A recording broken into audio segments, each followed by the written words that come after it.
Gold, trusted gold buyers. మీరు తాకట్టు పెట్టిన బంగారాన్ని విడిపించి ఈ రోజు ఉన్న మార్కెట్ ధరకు కొనబడను.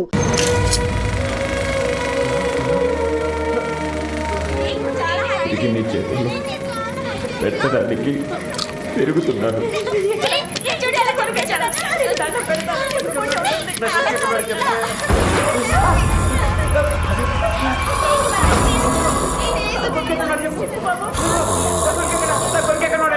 నేను అదే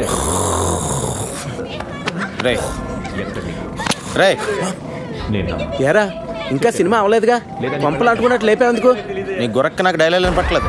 అయ్యి బాబోయ్, ఇదో సినిమా మళ్ళీ దీనికి డైలాగులు తూ.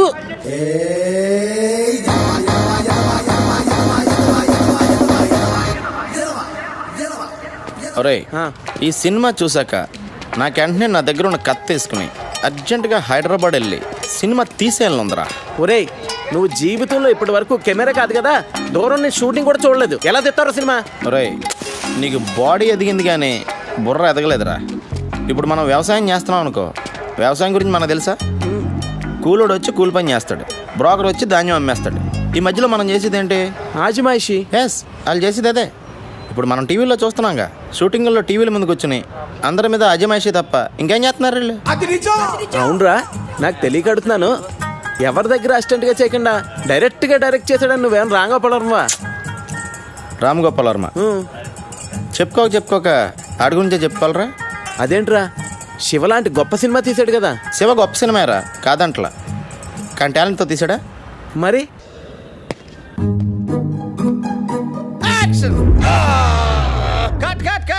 ఆల్రెడీ కట్ అయిందిరా దరిద్రుడా, ఇంకా ఎందుకు కట్ట నరుస్తావు? ప్రాక్టీస్ చేస్తున్నానన్నా. ఓరి నీ ప్రాక్టీస్ తగలెట్ట, అదృష్టం బాగుండబట్టి ఇక్కడ కట్ అయింది. అదే కొంచెం కింద కట్ అయి ఉంటే మీ అమ్మ మంగళసూత్రం కట్ అయిపోయేది. ఏంట్రా రోజు ఆయన దగ్గర తిట్లు తింటే గాని తెల్లారదా? అయినా నీకు అంతగా సినిమా తీయాలని ఉంటే మన ఊర్లో ఎన్నో పెళ్లిళ్ళు జరుగుతూనే ఉంటాయి, వాటిని వీడియో తీసుకోవచ్చుగా. అమ్మా, నేను అవ్వాలనుకున్నదే మ్యారేజ్ డైరెక్టర్ కాదు, ఫిలిం డైరెక్టర్. నాన్న, నేను హైదరాబాద్ వెళ్దామని డిసైడ్ అయిపోయాను.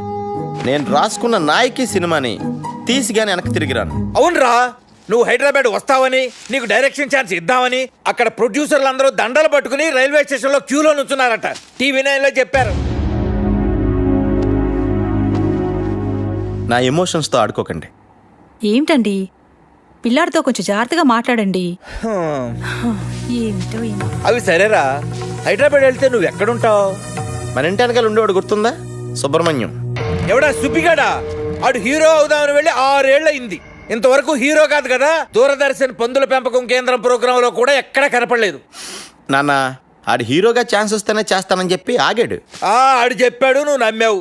అది సరేరా, మన ఇంటా వంట లేదు, ఈ సినిమా పిచ్చి నీకెక్కడి నుంచి వచ్చిందిరా? నాన్న, సినిమా పిచ్చి అనకండి, మీకు ఎంత చెప్పినా అర్థం కాదు.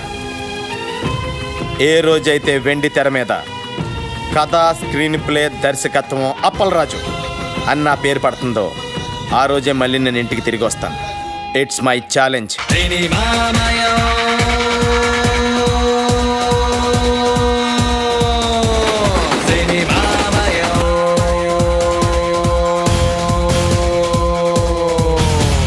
ప్రపంచమే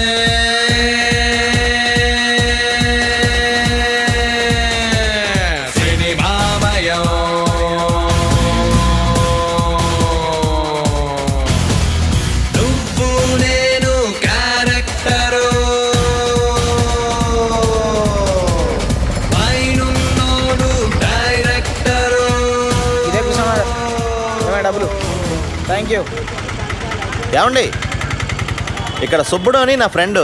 నువ్వు హీరో అయిపోదామని వచ్చావా? కాదండి, డైరెక్టర్ అవుదామని వచ్చాను. వాడు షూటింగ్కి వెళ్ళాడు. షూటింగా? మావాడప్పుడే హీరో అయిపోయాడా? చాలా పెద్ద హీరో అయిపోయాడు. షూటింగ్ ఎక్కడ?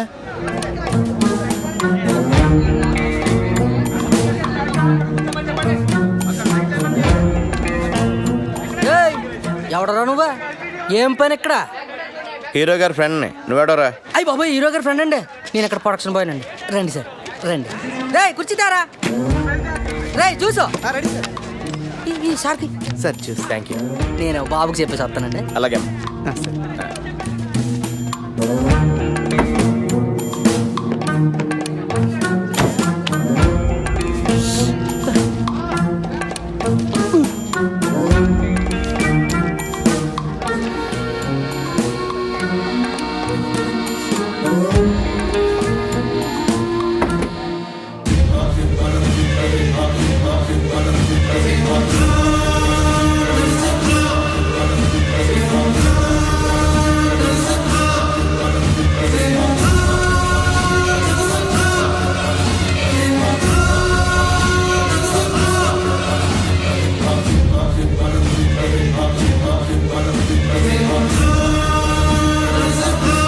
సార్ నమస్తే సార్, నా పేరు అప్పలరాజ్ అండి. నేను మీకు పెద్ద ఫ్యాన్ సార్. ఎందుకు నవ్వుతున్నావు? పర్సనల్గా మీ డైలాగ్ డెలివరీ ఏంటంటే ఆనందంతో నవ్వు వచ్చేసింది సార్. సార్ ఈ సినిమాలో మా ఊరి పక్కన మీరు కూడా చేస్తున్నారా సార్? మీవాడా? నా పక్కన చేస్తుంది అనుష్క. Anushka heroine sir. నేనేది మా ఊరితో కలిసి మీరు కూడా చేస్తున్నారా అని. మీవాడా? మీవాడు ఎవడు? ఈ సినిమాలో హీరో సార్. హీరోనా? హీరోని నేనే, వీర హనుమాన్ రెడ్డి. మీరు హీరోనా? అంటే ఇది డబుల్ హీరో ఫిల్మా సార్? మా ఊడి పక్కన హీరోయిన్ ఎవరండి? ఎవడ్రా నా ఫ్రెండ్ అన్నావు? సార్ ఇతనే సార్. ఇతనా? ఈ నా ఫ్రెండ్ ఏందిరా? అంటే ఇతను మీ ఫ్రెండ్ కాదండి. ఎవరు నువ్వా? చెప్పాను కదయ్యా హీరో గారి ఫ్రెండ్ అని. ఫ్రెండువా? ఎప్పటి నుంచి నువ్వు నాకు? నేను మీ ఫ్రెండ్ అని కాదు సార్, హీరో గారి ఫ్రెండ్నే. సారే హీరో. ఈయన హీరోనా? ఈయన హీరో అయితే మరి మా సుబ్బడేంటి? సుబ్బడు ఎవడు? ఈ సినిమాలో హీరో సార్. రేయ్, ఒకటి ఇచ్చానంటే హీరో హీరో ఎగురుద్ది. ఎవర్రా సుబ్బడు? సుబ్బడు అంటే ఈ సినిమాలో హీరో.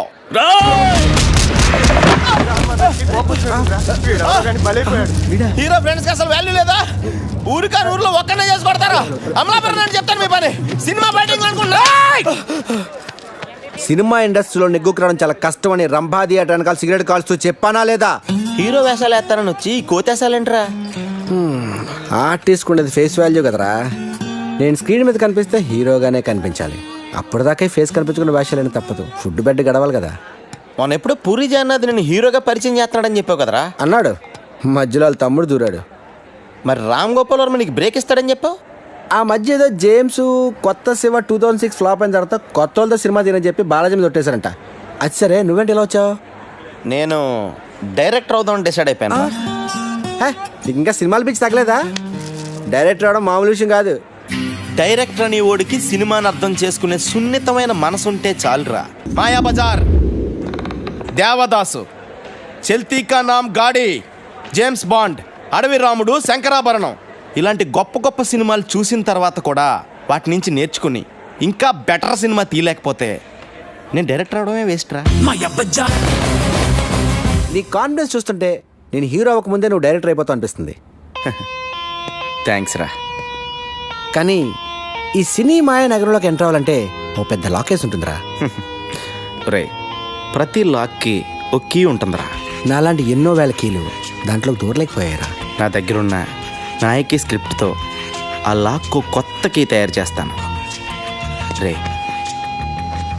నాకు కన్నం చూపించరా, ఎలా దూసుకెళ్ళిపోతానో చూడు.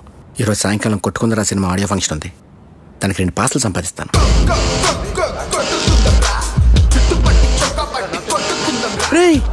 అటుపక్క డైరెక్టర్ రాజమౌళి వచ్చినట్టున్నాడు రా. వెళ్ళి కలిసి వద్దాం పదా. రే, బ్యాటరీని చూసేదే ఉందరా.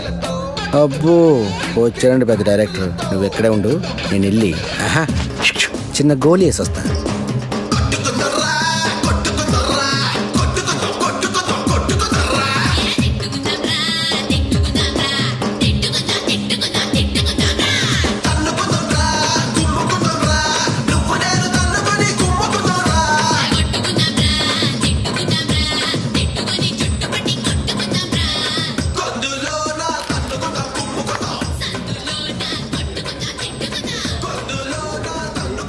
ప్రొడ్యూసర్ తాలూకానా?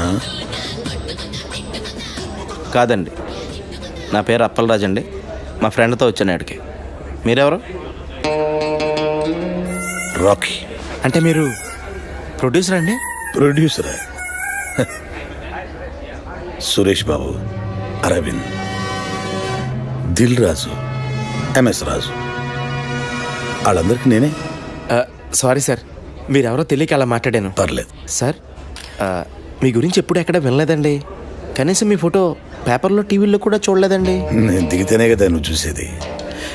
ఈ మీడియా పబ్లిసిటీ నాకు నచ్చవు. వీటిని చాలా దూరంగా ఉంచుతాను. సార్, నేను డైరెక్టర్ అవుదామని వచ్చాను sir.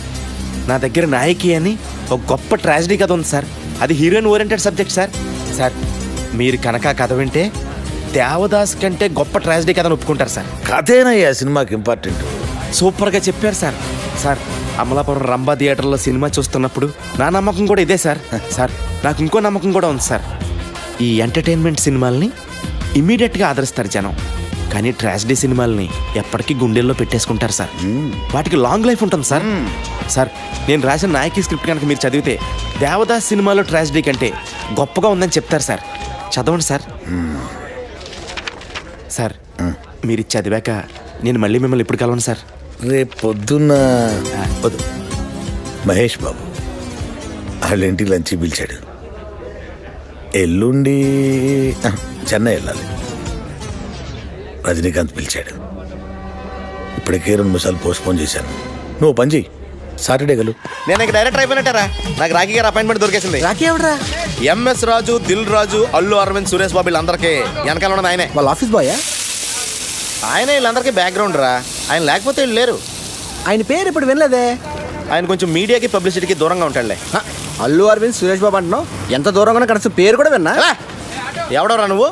After all junior artist గడివి. నీ రేంజ్ ఏంటి, ఆయన రేంజ్ ఏంటి? 1,00,000 మందిలో నువ్వు ఒక్కడవరా. 1,00,000 మందికి ఆయన ఒక్కడే కింగ్ మేకర్. రే, నా అదృష్టం కొద్దీ ట్రయల్ స్టార్ట్ చేసిన ఫస్ట్ డేనే ఆయన నాకు దొరికారు. ఆల్రెడీ నా స్క్రిప్ట్ ఆయనకి ఇచ్చాను రా. అది కనుక ఆయనకి నచ్చితే ఇమ్మీడియట్గా స్టార్ట్ కెమెరా.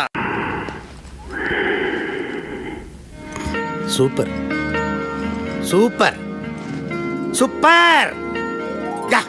అదిరిందయ్యా. ఏమి స్టోరీ, ఏమి ట్రాజడీ, ఏమి సెంటిమెంట్, ఏమి డ్రామా. కానీ సెకండ్ హాఫ్ ఏనయ్యా కొంచెం. సెకండ్ హాఫ్ ఏంటి సార్ ప్రాబ్లం? ఆయన చెప్తాడు. ఆయన పుష్పానంద్ అని మన కంపెనీ క్రియేటివ్ హెడ్, 90s లో సూపర్ హిట్ సినిమాల రైటర్ చిట్టి కృష్ణ. ఆయన సొంత మేనలుడికి బావ కొడుకు. సెకండ్ హాఫ్ ఏంటి సార్ ప్రాబ్లం? హీరో చచ్చిపోతే జనం సినిమా చూడరు. అది మన సినిమా కథే ట్రాజడీ అండి. ఆ పరిస్థితుల్ని తట్టుకోలేక హీరో సూసైడ్ చేసుకుని చచ్చిపోతేనే థియేటర్లో ఆడియన్స్ స్పందిస్తారు. సూసైడే మన సినిమాకి హైలైట్ సార్. హీరో చచ్చిపోతే జనం సినిమా చూడరు. హీరో చచ్చిపోతే సినిమా చూడడానికి డిసైడ్ చేయడానికి మీరెవరు సార్? మరో చరిత్ర, దేవదాసు, ప్రేమాభిషేకం, గీతాంజలి సినిమాలు హీరోలు చచ్చిపోతేనే సూపర్ హిట్. గీతాంజలిలో హీరో చావడు. ఆ గీతాంజలిలో కాదు, మిగతా 3 పోయారుగా. దిల్వాలే దుల్హనియా లే జాయేంగే, పోకిరి, ఒక్కడు సినిమాల్లో కూడా హీరోలు చావరు. అందుకే అవి ఇంకా పెద్ద హిట్ అయ్యాయి. సార్ సినిమా హిట్ ఫ్లాప్ అనేది హీరో చచ్చిపోవడం మీద డిపెండ్ అయి ఉండదు సార్. ఆ కథ మీద ఆధారపడి ఉంటుంది. హీరో సూసైడ్ చేసుకోవడం ఏంటయ్యా? పోనీ హీరో యాక్సిడెంట్లు చనిపోతే? యాక్సిడెంట్ ఏంటి? అసలు మన కథకి యాక్సిడెంట్కి సంబంధం ఏంటి? ఆ పరిస్థితుల్లో హీరో సూసైడ్ చేసుకునే చచ్చిపోవాలి. యాక్సిడెంట్లో చచ్చిపోతే కథ ఆడియన్స్కి కాదు, వాళ్ళ కథలోకి రీచ్ అవుద్ది. పోనీ హీరో ఊరు వదిలి వెళ్ళిపోతే? ఏ ఊరు వెళ్ళిపోవాలి? పెద్దాపురమా, అమలాపురమా? హీరో ఊరు వదిలి వెళ్ళిపోవడం, ఆకాశంలోకి వెళ్ళిపోవడం, భూమిలోకి వెళ్ళిపోవడం, అడవిలోకి వెళ్ళిపోవడం మన పాయింట్ కాదు. అసలు హీరో సూసైడ్ చేసుకోపోతే దెర్ ఇస్ నో పాయింట్. మీకు అర్థం కాకపోతే అర్థం కాలేదని చెప్పండి, నచ్చకపోతే నచ్చలేదని చెప్పండి. అంతేకాని నా నాయకితో ఆడుకోకండి. నా నాయకిలో ఒక్క అక్షరం కూడా మార్చను. మీరు వేరే సినిమా చేసుకోండి. ఇదిగో అపరాధం. ఎందుకే అంత టెన్షన్? నేను చెప్పాను కదా కథ ఎక్స్ట్రాడినరీగా ఉందని. చూడు సినిమా స్క్రిప్ట్ అన్నాక అందరికి చెప్పాలయ్యా. ఆ తర్వాత ఎవడ ఒపీనియన్ వాడు చెప్తాడు. ఫైనల్ జడ్జ్మెంట్ నీదే కదా. ఇప్పుడు నువ్వు చెప్పడం అయిపోయింది. No more discussions, no more discussions. Okay? కానీ చిన్న ప్రాబ్లం ఉందయ్యా. స్క్రిప్ట్లో కాదు, అంటే నా డబ్బంతా రియల్ ఎస్టేట్లో ఇరుక్కుపోయింది. మళ్ళీ భూమి వస్తే కానీ ఆ భూములు అమ్ముకోలేదు. ఇప్పుడు నా దగ్గర డబ్బులు లేవు. నా లాస్ట్ 2 సినిమాలు ఫ్లాప్, అట్టర్. ఇప్పుడు మన సినిమా తీయాలంటే ఏమన్నా బయట ఉండి ఎత్తుక్కోవాలి. మస్తానయ్య అని మంచి స్ట్రాంగ్ పార్టీ ఒకటి ఉంది. నీ స్క్రిప్ట్ కూడా వాడికి పంపించాను. ఆడికి బ్రహ్మాండంగా నచ్చింది. ఆడికి గర్ల్ ఫ్రెండ్ ఉంది. నువ్వు కూడా చూడు. ఆడి గర్ల్ ఫ్రెండ్ నేంది చూడాలి అంటే ఆ అమ్మాయికి సినిమా బాగా ఇంట్రెస్ట్. అంటే ఇప్పుడు అమ్మాయి నా సినిమాలో పెట్టుకోవాలా? ఓసారి చూడు, చెప్తా. చూడు, ఎందుకు చెప్తున్నా అర్థం చేసుకో. చూడు. స్క్రిప్ట్ చదివారా సార్? స్క్రిప్ట్ చదివే తీరుకు నాకు ఎక్కడ ఉంది పోవయ్యా స్వామి. నేను చదవలేదు కానీ పాప చదివింది. It's fantastic. పాప, నీకేదో ఇందులో నచ్చిందన్న క్యారెక్టర్ ఏంది? అంజలి క్యారెక్టర్. పాప, సారీ సార్. డాలి గారు, అంటే నేను మీ అందాన్ని, టాలెంట్ని కామెంట్ చేయట్లేదండి. నేను ఊహించుకున్న క్యారెక్టర్లో మీరు ఫిట్ అవ్వరని నా ఫీలింగ్ అండి. పోనీ వేరే క్యారెక్టర్ శాంతి పాత్ర వేస్తారా? దానికి ఆర్సీలే కదా. మీరు దాని మీద వెళ్ళకండి. సినిమా ఒకసారి స్టార్ట్ అయిన తర్వాత రన్నింగ్ లో 6 సీన్లు 16 సీన్లు అవుతాయి. మనం ఇష్టం వచ్చినట్టు మార్చుకోవచ్చు. ఏంటి మార్చుకునేది? నా కథ నా ఇష్టం. మార్చడం నువ్వెవడవే? అప్పలరాజు, నా కథలో అక్షరం మొక్క కూడా మార్చను. నీ క్యారెక్టర్లోకి పాప ఫిట్ కాకపోతే పాపలోకి నీ క్యారెక్టర్ ఫిట్ చేయించు. అప్పటిదాకా అద్దరా కూడా ఫైనాన్స్ ఇవ్వను. పాప పద. సార్ లంచ్ ఫినిష్ చేశాను. ఏంటి రాఖీ గారు ఇది? నేను ఆ డాలిన్ పెట్టి సినిమా తీస్తే అమలాపురం వెళ్ళి అడుక్కు తినాలి. నీ ఎమోషన్ని అర్థం చేసుకోగలనయ్యా. ఇదిగో ఇలాంటిది ఏదో జరుగుతుందని తెలిసే ఇంకో పార్టీకి ఆల్రెడీ చెప్పుంచా. అతని పేరు నర్సింగ్. ఈ స్టోరీ చాలా యావరేజ్ గుంతమ్మి, కానీ ఇట్లా చిన్న చిన్న చేంజెస్ చేస్తే మస్తుగా ఉంటుంది. నాకు ఒక జబర్దస్త్ ఐడియా వచ్చింది మళ్ళా.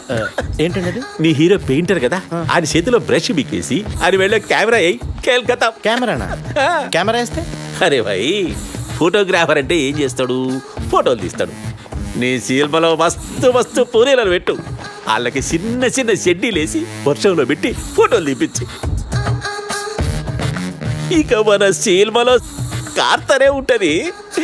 జనాలు థియేటర్లోకి ఈగ లెక్కన ఉరుక్కుంటూనే వస్తారు. ఇవాళ రేపు సినిమాలో ఎంత మరి జేబులన్నీ పైసలు పడతాయి. మంచి ఐడియా. ఏంటి మంచి ఐడియా? నా నాయకి సినిమా ఏంటి? సెంటిమెంట్తో ఎమోషన్తో నడిచే ట్రాజెడీ సినిమా. అంత మంచి సెన్సిటివ్ ఫీలింగ్ మధ్యలో అది కాదు అప్పలరాజు, బాగుంటది. ఏంటి బాగుండేది? రాఖీ గారు, ఇలాంటి క్రియేటివ్ హెడ్ గన్లు పీకేసి ఒక క్రియేటివ్ బ్రెయిన్ గన్ పెట్టండి, ఇంకా బాగుంటుంది. చూడండి, కావాలంటే చేసుకోండి, చూడకండి. నేను చేసుకుంటే ఎవరు చూస్తారే? నీ కథ నీ గొప్ప ఉండొచ్చు, కానీ ఆ మస్తానీ గడికి ఆడి గర్ల్ ఫ్రెండ్ గొప్ప. ఆ నర్సింగ్ గాడికి నీ గొప్ప అయితే ఆడ గొప్ప ఆడకు గొప్ప కాదు. గీదు అంటే ఒక గొప్ప హీరోయిన్ తీసారా, గొప్ప గొప్ప ఫైనాన్షియల్ మన చుట్టూ తిరుగుతారు.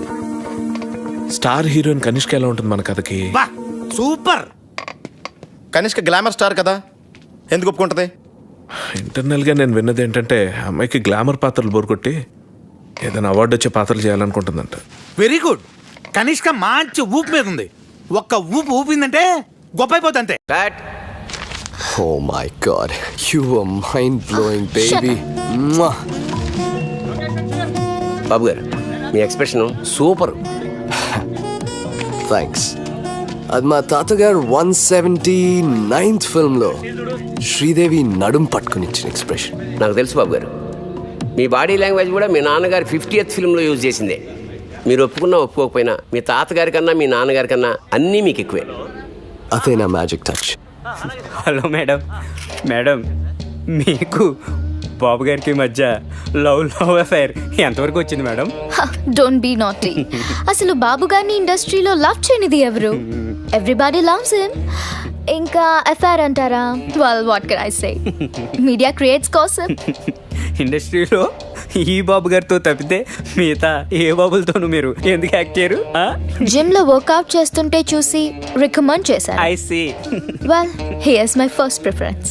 మేడం, మీకు ఎక్స్పోజింగ్ మీద ఏమన్నా అభ్యంతరాలు ఉన్నాయా? ఎక్స్పోజింగ్ విషయంలో నాకు చాలా స్ట్రాంగ్ ఒపీనియన్స్ ఉన్నాయి. మేడం, మీ డ్రీమ్ రోల్స్ ఏమైనా ఉన్నాయి మేడం? గ్లామర్ రోల్ చేసి చేసి బోర్ కొట్టింది. అవార్డ్ వచ్చే క్యారెక్టర్ చేయాలన్నదే నా dream role. Okay, that's all. Thank you. Sir, madam గారు ఇప్పుడే అవార్డు వచ్చే క్యారెక్టర్ చేయాలని చెప్పారు కదా సార్. నా దగ్గర అంటే గొప్ప స్టోరీ ఉంది సార్, వెళ్ళి చెప్తాను సార్. మేడం గారికి గిసొంటి కథలు చెప్పేందుకు రోజుకు డజన్ల మంది వస్తుంటారు. ఆమె పిఏ తేజ గారు ఉంటారు, పోయి అక్కడ కలవండి. అక్కడ ఆయన ఎక్కడ ఉంటారండి? పిఏ గారు డ్రైవర్ రెడ్ షీట్లో అక్కడ ఉన్నాడు, ముందెళ్ళి అతను కలవండి. సార్, ఇక్కడ పిఏ తేజ గారు డ్రైవర్ ఎవరండి? ఏంటి? కనిష్క్ గారికి కథ చెప్పాలండి, అందుకే పిఏ తేజ గారిని కలవాలండి. బడ్జెట్ ఎంత? అది ఇంకా ఫిక్స్ అవ్వలేదండి. సినిమా బడ్జెట్ కాదయ్యా, నా బడ్జెట్. సరే, ఇదిగో సార్. ఇలా ఎంతమందిని కలవాలరా? ఏదో రిలేషన్ చెప్పి రోజు ఎవరినో ఒకరిని తీసుకొస్తావు. ఈడు మాత్రం నాకు నిజంగా చిన్నప్పటి నుంచి బాగా ఫ్రెండ్ అండి. మీ అమ్మ మీద ఒట్టే